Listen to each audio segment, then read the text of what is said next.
தோல்வி கூட பரவாயில்ல, ஜெயிக்க முயற்சிக்கவே இல்லையே. சிஎஸ்கே பேட்டிங்கை கழுவி ஊற்றிய நெட்டிசன்கள். நடப்பு ஐபிஎல் தொடரில் சென்னை சூப்பர் கிங்ஸ் அணி மோசமான ஆட்டத்தை வெளிப்படுத்தி வருகிறது. இன்று நடைபெற்ற டெல்லி கேபிட்டல்ஸ் அணிக்கு எதிரான ஆட்டத்திலும் சென்னை அணியின் பேட்டிங் படுமோசமாக இருந்தது. குறிப்பாக தோனியும் மந்தமாக விளையாடினார். இதை வைத்து நெட்டிசன்கள் சென்னை அணியை கடுமையாக சாடி வருகிறார்கள். ஐபிஎல் கிரிக்கெட் தொடரில் இன்று நடைபெற்ற 17வது லீக் ஆட்டத்தில் சென்னை சூப்பர் கிங்ஸ் அணியும் டெல்லி கேபிட்டல்ஸ் அணியும் மோதின. 5 முறை சாம்பியன் பட்டம் வென்ற சென்னை அணிக்கு நடப்பு ஐபிஎல் சீசன் அடுத்தடுத்து தோல்விகளை சந்தித்து வருகிறது.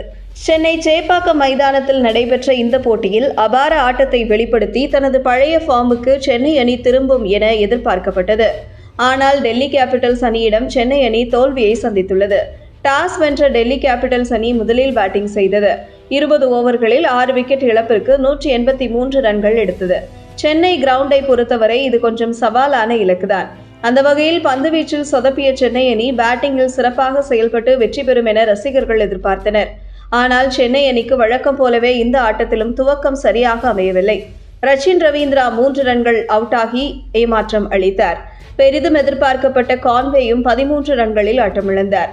கெய்க்வாட்டும் 5 ரன்களில் நடையை கட்டினார். விஜய் சங்கர் நிலைத்து நின்று ஆட முயற்சித்தாரே தவிர ரன் ரேட்டிற்கு தகுந்தபடி அட்டாக் செய்யவில்லை. மறுமுனையில் ஜடேஜா, சிவம் துபே ஏமாற்ற தோனி களத்திற்கு வந்தார்.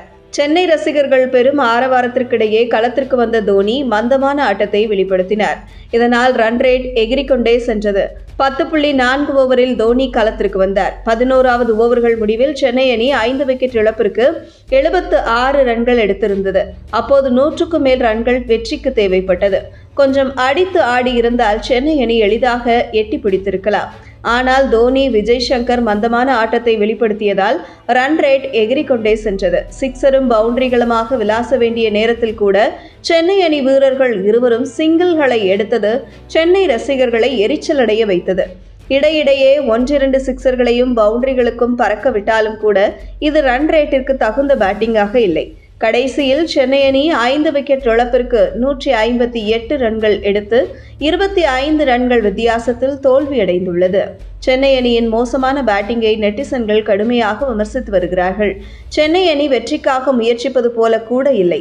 இப்படி ஆடினால் இந்த முறை பிளே ஆஃப் சுற்றை நினைத்து கூட பார்க்க வேண்டாம் என்று சாடி வருகிறார்கள்.